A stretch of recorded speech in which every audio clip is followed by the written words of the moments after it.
Welcome to the Mild Opinion Podcast. I'm Luke, Logan. and today we're going to be talking just in sort of a broadband way about just some very prominent directors of our time and times before. And we've had a few episodes in the past where we've hit specifically on one director and their movies, or in one case, their shows and their projects. But today we're going to hit just kind of generally a few of them and talk about kind of like what it is that makes movies what it is, and some of their biggest hits and such. So, start off. I think I'll probably say let's go ahead and start with one that's one of like the biggest, where everybody thinks like, oh, that guy's a very famous director, and that's Quentin Tarantino. I personally have come to appreciate Quentin Tarantino more. I feel like as I've gotten older and as I've seen more of his movies, I still haven't seen all of them. Yeah. But every time I watch one, I feel like I have a bigger appreciation for what he's going for. And at least in terms of like dialogue and sound design, like music and stuff, I don't feel like there's anybody who makes a movie like Quentin Tarantino. I think with Tarantino, he's made himself a household name just from how high quality the production is. And I do think that as far as Tarantino movies go, a few stand out to me more than others. I don't think every single one of his movies are necessarily hits for me, but they are all very well made. Dialogue is always fantastic. The scenes are always shot incredibly well. And I think the biggest thing with Tarantino movies is that he really sets the tone of the movie early and kind of stays on like a similar path the whole way through. Yeah. Like he doesn't venture off from, the tone of the movie doesn't really skew at all. Like it's you get a feel for it, and that's it the whole way. Yeah. And obviously like he's very stylized if you watch his stuff in the way, and I feel like most Quentin Tarantinos have something very violent about them in some way or another, and I feel like that violence aspect that he goes for is very defining. And I feel like the one of his movies that has the most unique violence and combat and action sequences is Kill Bill and Kill Bill 2, like where somebody gets their head chopped off and then it just like their body, if you've seen it, you know what I'm talking about. Yeah. But I think you're right. Like he very much stays the course with the feeling of the movie, and I also feel like his movies have a certain unpredictability and like oddness and quirkiness to it, where it's like even if there's wild circumstances to what's going on, it has a certain like specificity to it that makes it feel more realistic. And the one that always jumps out to me like that is if you watch Pulp Fiction, I feel like a lot of the dialogue when somebody's going to go do something or is just driving somewhere, regardless of what it is that they're going to do, I feel like the way they talk to each other is not written like it's for a movie. It's like, what would two people on a regular day going to do whatever it is they're about to do? What would they be talking about? Yeah. And that's what it feels like. And I feel like there's nothing wrong with it if that's not what you go for, but that, in my opinion, adds a lot of that feeling of his movies to it. Yeah, and I feel like you can really see that in Pulp Fiction and also Once Upon a Time in Hollywood, because there's a lot of movies and directors and stuff where it's like, just say like recency, like Christopher Nolan for instance. When you watch a Christopher Nolan movie, 99% of the time, it's just like an epic tale, and like every single thing is like big, like important, like massive to the story, like massive scene, whatever. And I feel like with Tarantino, you get everything that you need to out of it. Like he's not, just throwing in random bits just because, like it's there for a reason. But there's a lot of like, they're walking down the sidewalk just chit-chatting. Yeah. In a regular conversation that isn't vastly important to what's happening. You know what I mean? Or there's, like you said, talking in a car. It's just like two people would talk to each other driving down the street or whatever. Yeah. You know what I mean? in a, you know, whatever scene it is, like, Sure. there's just times where, like, that gets thrown in ways, and it's, like, in all of his movies, too. Like, it's not just, you know, the two that I named. Like, you get that kind of stuff, too. Like, Inglourious Basterds, you get that in Django quite a bit. Like, just, you know, regular, like, conversational type dialogue that isn't just, like, oh, a huge monologue or a giant argument or whatever. Like, it's just, like, you know, it can just be regular conversation. It can just be too, like, that. The essence of what we're trying to describe here can also be seen in, like, some of his characters, where it's just, like, they have, like, a random personality trait or something. Yeah. Where it's just thrown in, but it, like, finds its way into the story. And I feel like the best example I can think of with that is, like, if you watch Reservoir Dogs, which is his first movie, there's this, like, famous scene from that movie where obviously you're dealing with, like, criminals, like bank robbers in this, who aren't scared of being violent, but they have a hostage in the warehouse where a lot of the movie takes place, and one of the guys just, when everybody else is gone and he's left alone with this hostage, it turns out that he is, like, a psychopath. Just out of nowhere, it's like, here we go. Yeah. With that in mind, you know, in Kill Bill and stuff, just the way people talk, or their personality, especially Pulp Fiction has some weird personality people. Yeah. That also comes through in characteristics of his characters, which Agreed. is pretty interesting. But yeah, let's jump over to another pretty well-known director. This guy, I feel like every once in a while he'll have a really big movie, and then he'll have a few smaller ones, and it's like really big movie, and that's Martin Scorsese. Mm-hmm. And also, Martin Scorsese kind of has like an interesting choice of the path of movies he goes, where he'll go like super realistic, and then it'll be like, okay, now this story about like a person you probably have maybe heard about something they did, talking about like Wolf of Wall Street, Yeah. and make it the whole spectacle of this movie. And now Wolf of Wall Street is like a very well-known movie in our generation. Yeah. But some other big movies of his, there's one that I didn't know was him until recently, which is Shutter Island. Mm-hmm. And I feel like that, compared to the rest of his movies, you know, he's also like Goodfellas. Yeah. That one kind of sets itself apart.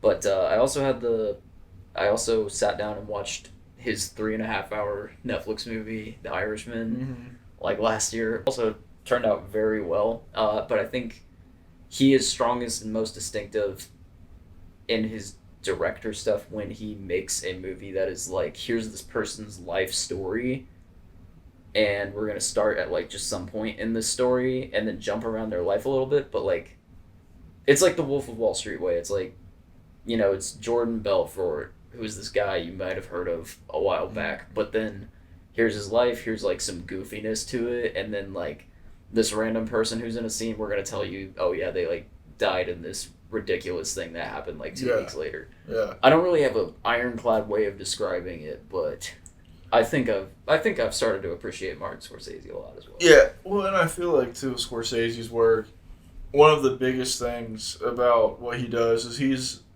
which obviously with all of these directors that we're going to talk about, they're obviously good at, you know, making movies that tell a good story and all that, and like keep good plot lines, stuff like that. Obviously, that's why they're good at making movies. But in particular, Scorsese is very, very good at telling a full story, like getting the big picture, getting the whole scope of a story, like through and through, like no missed details, no, you know, any kind of like plot holes or anything like that. Like in a good and concise, understandable way, he can show you like the big picture of an entire story and be like, this is what happened, this is how, this is why, and then while also making it like enjoyable and like giving you like, you know, deep characters and stuff like that. Like it's he does a very good job of like telling a very complete story in a way that's not too difficult to understand. Yeah, and to also that with his true story stuff, like, well, I mean, some of them they take like creative liberties with. I watched The Irishman. It's about like the murder of Jimmy Hoffa by the mafia. It's like that was never officially confirmed. It's like very heavily hinted at. And you know, like Wolf of Wall Street and stuff. It's like it does take what could just be here's an hour and a half story about what happened, and it's like, here's absolutely everything that could happen in this bubble, and we're gonna like make it a like whole full circle thing, which is interesting because like, especially with Wolf of Wall Street, it's just a story about like a stockbroker who got a little money happy. Oh, okay, well, that's an insanely simple way of putting it. But if you like take that, he then puts so much effort into here's every like little gambit or trick they pulled, and like here's some goofiness we'll throw in, and it's like elevating all of these little aspects to like integral parts of it. Yeah, it's just very cool, and it's very characteristic while watching his movie. Just a very, like I said, a very complete story through and through. There's nothing that would be left out, but it also just doesn't feel like he's adding in random details just to, throw them in there. Like, it's full circle, and it's a complete storyline without making it too overbearing. Yeah. I will say, too, apart from, like, the real stuff, like Wolf of Wall Street and The Irishman, Shutter Island is just, like, the vibes of that movie, the tone of that movie, and just, like, the twist and everything, like, incredible. Yeah, that movie's fantastic. Yeah, I mean, it's up there as one of the all-timers, Yeah. And last thing I'll say about Scorsese, I've never seen The Departed. I've meant to, but that is also him, and I've heard that movie's fantastic. Mm-hmm. And that's another... It seems like one of his main guys that he likes to work with is like Robert De Niro and Leonardo DiCaprio. I know Leonardo DiCaprio's in that at least. I'm not sure about De Niro, but... Yeah, that's something too. When you look at a lot of directors, they all like working with one or two specific people multiple times at least, and you can just it kind of just like fits into the vibe of them. So he definitely has that. But we'll talk about one we've talked about several times on this podcast, which is your favorite director, Robert Eggers. Yes. And he's probably just about as distinct as any director there is right now, because I don't think there's anybody trying to make anything quite like what he's making. But there's also not a lot of movies tackling the era or like concept of what he's trying to do or what he's trying to pull off in quite the way he's trying to do it. So I'll let you take the reins on what you think about Mr. Eggers. So with Robert Eggers, I think the thing that really gets me is, well, for one, he's dedicated to pretty much only doing period pieces, which is incredible, and I do enjoy that quite a bit. But because of that, he, and it's part of what makes him so distinct as a director, he spares no expense, no, lack of time or effort or anything, making sure that it is accurate and, like, all of the detail that you could imagine. The scenes all look incredible. They all look exactly how they should. The costume design and everything. The dialogue.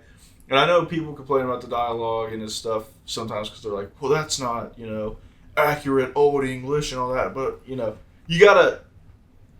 You wouldn't be able to understand what's going on if it was. Exactly. Like, you kind of have to, And speaking, like, American English in a bit of an accent, I mean, that's kind of what you gotta live with. I mean, it can't be 100%, but as far as like, set design, character design, whatever, wardrobe, all that, he does an incredible job, and his attention to detail is insane, while also putting together good stories with characters that are interesting to follow and stuff. Yeah. I wouldn't say likable characters, but characters that are characters that are interesting to follow. Yeah. And as well, the thing that stands out with his movies more than anything is just usually they're darker stories, but even the ones that aren't, it's the tone of the movies, like the way that he uses like color grading and stuff like that. Most of them are either they're black and white. It seems like the newest one, Werewolf, is either gonna like be like shades of like grays and browns for the most part, and like blacks. But yeah, usually it's grays, blacks, dark, whatever, like 99% of the time in the movies. And that's like his whole thing. And also the way that he does stuff, and you can see it a lot in The Northman, as well as The Witch, where like he'll focus on something for like a cool shot or something like that. It's just real, like eerie, but it's not like scary. Like nothing scares it. Like it'll just be like, It's just like unsettling. Yeah, like a shot of like a barn, and it's just illuminated by the moon. You just see like a black barn with like whatever, just stuff like that. Just like with like creepy music in the background. The lighthouse done it quite a bit too, where it's like the lighthouse, then like the like foghorn noise in the back, and it's just like a creepy kind of like. Oh yeah, there's nothing. The lighthouse and like the sound design on that is crazy. But just stuff like that. Like he's so very distinct, and I think the effort is part of what just makes me like the effort in all of it is what really just gets me. Yeah, and I think what you're talking about too is like sitting in a scene that he makes just like eerie and not scary. I think this is probably like on my lower end. Well, I mean, Robert Eggers comparatively to the directors we're talking about here is like still relatively new. Like a lot of directors that are like big and well known right now are like 20 plus years. Plenty of movies, like name them. He's coming out with his 5th movie soon, and he's already like leaving quite an impact here. But in talking about like a shot that's just like eerie or like done in a certain way, I think one of my favorite ones, actually 2 from this movie, in The Witch. There's like the scene where they go out into the forest for the first time and they encounter the witch, where it's just like so. I haven't seen this movie in a little bit, but it's when like the sound kind of goes out a little bit and it's just playing that really eerie music while the witch is like greeting them out in the forest, and it just looks like the woman, right? That scene, and then also the scene towards the end where they've been scared of, it's like the hog, right? And Anya Taylor-Joy's character goes into the barn and she like is trying to communicate with the devil and stuff, and it's like the hog turns into a human and like you just see it like out of focus in the background, and it's like whispering to her and stuff. That scene I think is so well done, and it's so like him. Yeah. And you're talking about like the coloring and stuff too. I feel like you can say it's just like just straight black and white, like in The Lighthouse. That feels like him, but I think the place that it's felt the most like the color scheming feeling the most like him has been in Nosferatu, where it's like not black and white, but it's like almost there, and it matches exactly what that movie feels like. Yeah, well, I feel like with that one too, I was gonna bring that up too, because it's not just like obviously Lighthouse is black and white. The Witch was a lot of like really dark, like earthy tones and like dark greens and grays and dark browns, stuff like that. Nosferatu, I feel like was a lot of like obviously like. He uses like dark a lot, like the shadows and stuff like that. He uses shadows a ton, which is awesome. But like Nosferatu, like there was a lot of like grays, pale whites, blues, like navy and stuff like that. Like a lot of like that kind of, which works. And then it seems like from the trailer of Werewolf, it's going to be like I said, a lot of tans and like grays and dark browns and stuff, which it feels like that would be appropriate for the movie. Oh yeah. And this is kind of like an interesting thought process. Is people are looking forward to Werewolf as like, that's the next Robert Eggers movie too. But there's also people saying, I'm saying people saying this. It's every once in a while you'll see somebody posting something somewhere like, here's something I want to see this director do. There's a lot of conversation right now about what would be an interesting thing for Robert Eggers to do.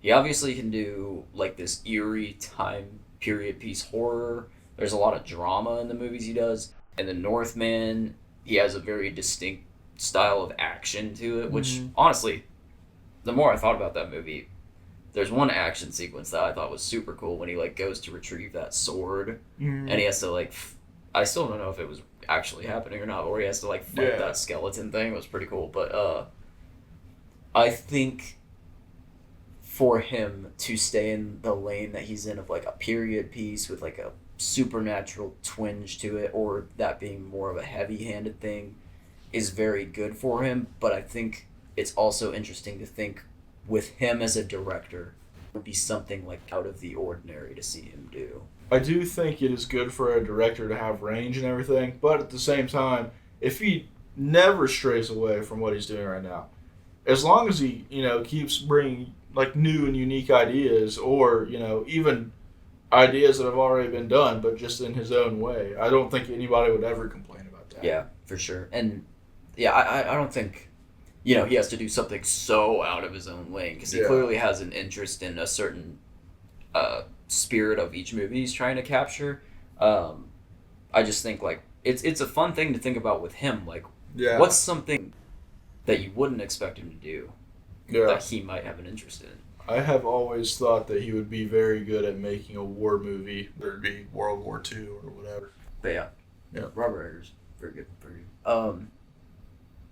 Well, I'll jump to, and we won't stay on him too long because I feel like we've talked about my favorite director probably more than any others on here. But I mainly want to touch on him as Christopher Nolan, mainly just because we have just got the Odyssey, and I really liked it. I liked it more than I thought I would. I thought it would be kind of middle range for me, but it's up there, reaching into the top 5 zone.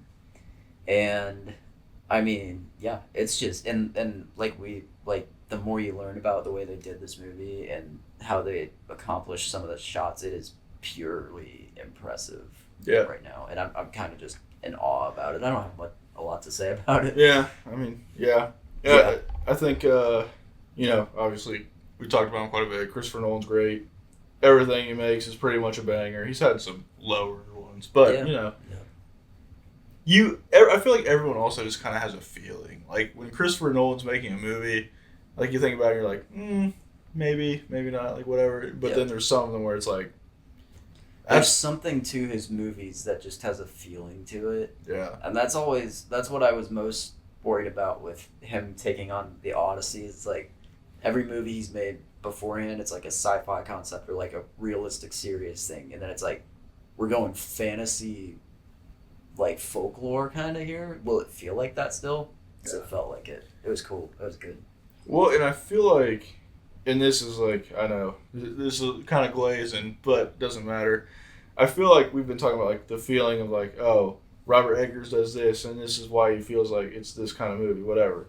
Or, Scorsese does this, and he's really good at this. Tarantino does this, and that's why it feels like that. Honestly, when I think of Christopher Nolan, I don't think of anything stylistically. The first thing that comes to my head is like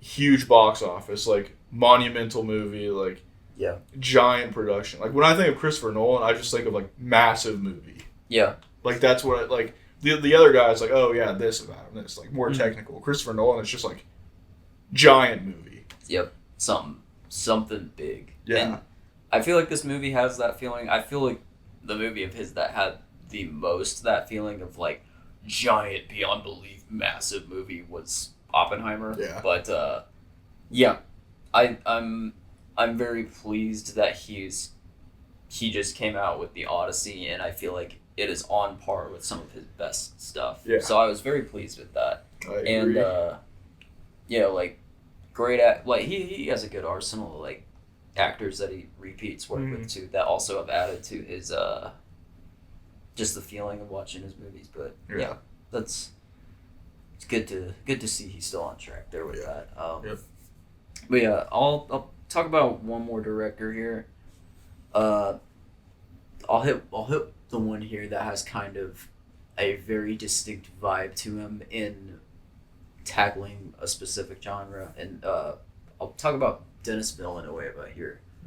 Right now he's probably best known for like Dune and stuff, but I'd say overall he has just like a very atmospheric vibe to everything that he makes, and that's why like Dune feels the way it does when you go see it. It's like so like grand in scope, but it feels so atmospheric and everything. And I haven't seen Blade Runner 2049. I've been meaning to for a long time because I feel like it would have that, and I like the first Blade Runner movie. But another movie of his that really I just really enjoyed it, and I enjoyed it a lot more than I thought it would, is Sicario with like not Benicio del Toro. I forget what his name is, but it's like Emily Blunt, Josh Brolin. It has his feeling to it, but it's so like condensed into an action thriller, which is so strange to then go watch like, oh yeah, over here he has this giant space movie or like this crazy wicked sci-fi movie, and he's also done stuff like Prisoners, and I recently watched. I didn't care for this one, but I recently watched Enemy with Jake Gyllenhaal. It's not worth it, but it does have it just does have a certain feeling to it. So I would say what I can capture from him in terms of how he feels as a director is very distinctive of like a very serious atmospheric feeling or like a very wide, full serious sci-fi feeling to it, which is pretty unique to me. I feel like with his movies, like all of them just kind of have that like, oh, this is like very clear cut, like this is what's happening, and we're just gonna set this up, like set the whole stage for it, like it's gonna be like a grand, kind of like an adventure. Like every movie is like some sort of like adventure kind of, which I guess the furthest from that would probably be Prisoners, because it's but in the same way, like this is what happens, this is like the catalyst to everything that's happening, and then it's like boom, like it doesn't leave you guessing at all. There's nothing about it. You're just kind of along for the ride. Like once they establish what happens, and I guess that's most apparent, like the Dune stuff. Blade Runner kind of the same way, but like once they establish like this is what's happening, this is the story, then it's just like now watch. You know what I mean? Watch what happens.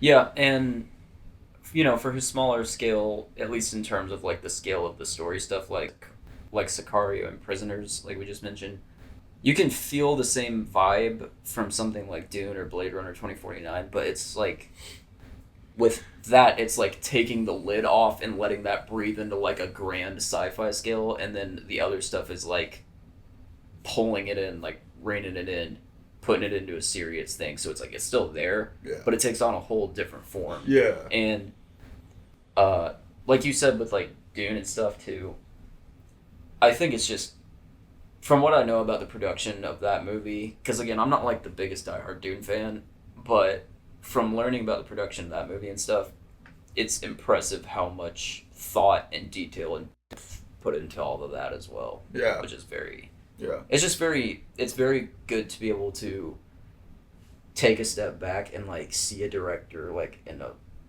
bigger scope of all their work and be able to say like, or just be able to see them in it. Yeah. It's very, very interesting, and that's why I feel like most of the ones that we just talked about, you can't really describe it, but you can see it when you're watching the movie. You know?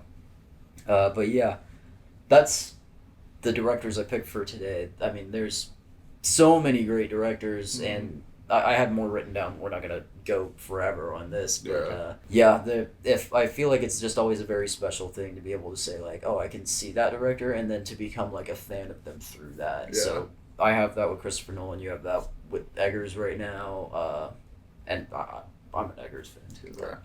Very, very good. But yeah, I think that about does it for us for today. This has been the Mild Opinion Podcast. Thank you very much for listening. We'll see you next time.